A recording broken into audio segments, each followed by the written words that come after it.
Hello students, I Kamlesh Kumar. Welcome to all of you at my YouTube channel Social Science Academy. We are studying chapter 4 of class 9 civics, which is electoral politics, in which we have already watched 3 videos, and in this fourth video we are going to discuss the topic what makes an election democratic. So let us see.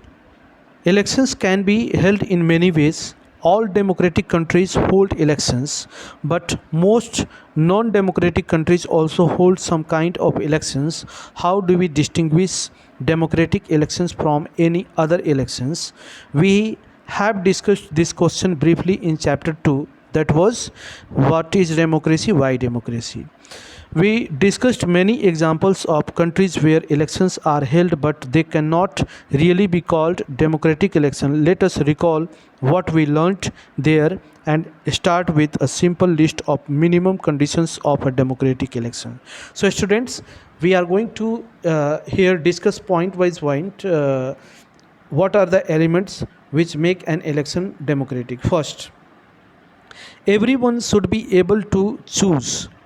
This means that everyone should have one vote, and every vote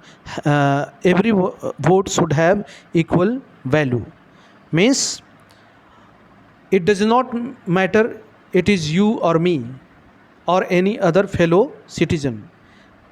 All of us will be given equal opportunity to contest an election, and all of us should be given an opportunity to elect our uh, representatives. And the value of vote, it does not matter that you are chief minister of, or you are prime minister, you are IS officer, or you are an IPS officer. The value of each individual will be same, that is the single vote. It does not mean that if you are an IS officer you have one vote and its value is 100, and if I am a common citizen I have one vote and one value. Every vote will be the uniform value. So this is one of the element which makes an election democratic. The second point is there should be something to choose from. Parties and candidates should be free to contest elections and should offer some real choice to the voters. Means in a democratic elections there must be some options. Means there should be two or more than two candidates from the same constituency, so that people can decide who is better for their constituencies, who are offering some new schemes for the betterment of that constituency or the country. So it makes an election democratic. Means the people must have something to choose from, and the representative should also have something to offer to the people.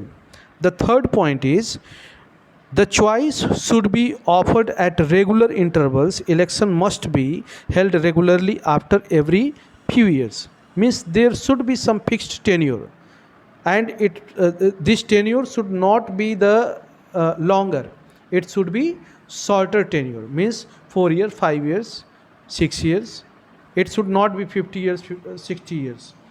Means suppose if we are giving an opportunity to the political party that this party is going to rule for the 60 years, after 2 or 3 years the party will think that the people have chosen elected it for the longer period, and it will try to behave like a dictator.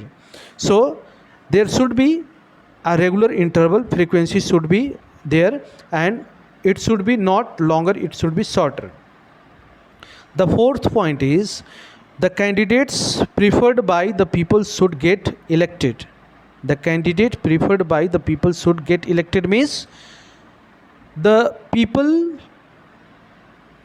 the candidate who gets the maximum vote should be elected, because from the constituency, suppose from constituency there are three candidates A, B, C, and A gets the maximum vote, means the people are liking the most to that individual and he or she should get elected. The fifth point is elections should be conducted in a free and fair manner where people can choose as they really wish. Means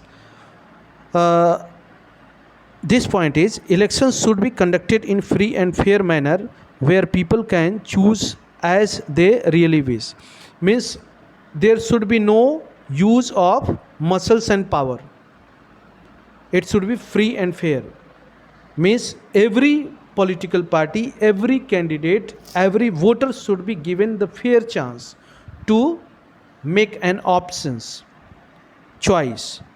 So these are the elements which makes an election a democratic election. This might look like very simple and easy conditions, but there are many countries where these are not fulfilled. In this chapter we will apply these conditions to the elections held in our country to see if we can call these democratic elections. So we will discuss it in detail in the coming topics. So in this video, that's all. Keep watching. If you are liking my video, please smash on like button and subscribe my channel to get the earliest notification of the new videos. Thank you. Keep watching. Have a nice day.